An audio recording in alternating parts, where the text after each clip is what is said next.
Hey guys, Demon Knight here, and today I got another assault rifle for you guys, which is the rifle, which is a non-unique Dahl assault rifle with the Vladof barrel, not with the Torque barrel, as I had one in one of my previous videos in the pre-sequel. They just share the same name, but what the Vladof barrel does, it basically gives you another projectile, so as you can see here on my weapon card, it's the damage times 2, similar to a pistol times 2 prefix. But I'm here in Freehorn's Divide in this little bandit camp to see how this weapon will perform on Zer0, and the reason why I'm using this on Zer0 instead of Exton is because this weapon relies more on critical hits instead of body shots, which overall makes it perform better on Zer0. And that was a nice bore shot right there. And that enemy also has a shock damage over time weapon. But anyway, as I said, this weapon in general performs better on Zer0 because you can score critical hits on most enemies. If you're facing something like, for example, Hyperion engineers or nomads with a shield where it's hard to score critical hits at, this weapon would perform better on Exton, but overall it's better on Zer0. So I recommend using this on Zer0 if you're going to use it at all. Now this weapon I thought is kinda interesting because of its damage times 2.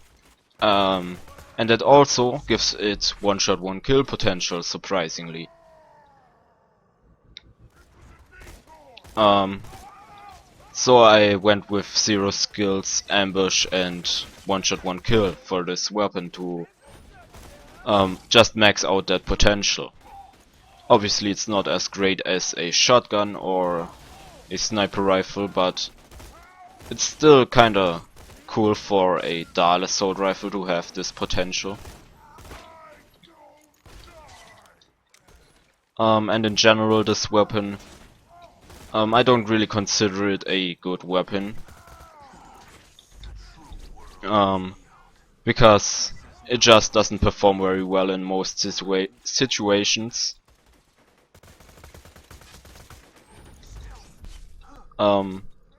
But it's definitely not as horrible as, for example, the rockets or rockets, I don't know how to pronounce that. Basically the bandit assault rifle with a torque barrel. But yeah, in general there are better options. So it's not necessarily a bad weapon, but it's also not necessarily a good weapon. It's just kinda interesting to use, in my opinion. So this is the last enemy down here. I think there should spawn more enemies if we go up there.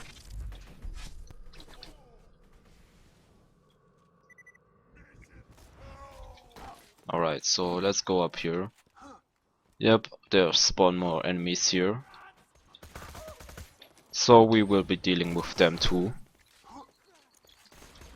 As you could saw there, if you consistently score critical hits with this weapon, it definitely performs good. Kinda like the Emperor, which I tested in my last video, I suppose. But the Emperor, obviously being a SMG, you should or can use it on Maya or Maya, where you can use a legendary cat class mod, which increases the damage by a lot. And this damage over time here is kinda aggravating. But yeah, you can use a legendary cat class mod, which increases the damage by a lot, and you can also use phase lock, which in general makes it easier to score critical hits with. Alright, here we have the damage over time guy, and obviously he put another damage over time on me. So that just kinda makes the Emperor a better weapon than this. But I guess what this weapon can do, it makes up for the Emperor's longer burst by just having 2 projectiles.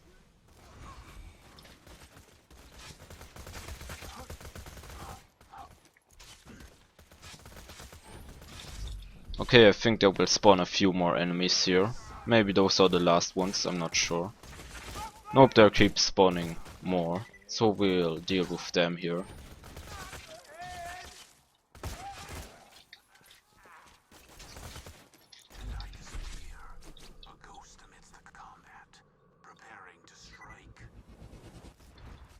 Yeah, as you could see there, it has some one-shot one-kill potential out of Deception, so that's kinda cool about this weapon. And we got another damage over time weapon here.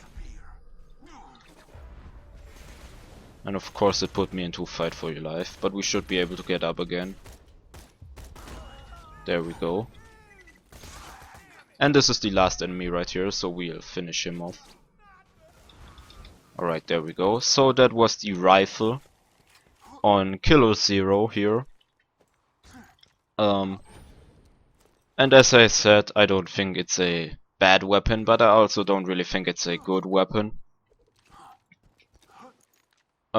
It's usable, but not the best in any situation. So, if you guys have any more suggestions on any gear I should test on any character, just let me know in the comments below. And as always guys, thank you for watching. Bye guys.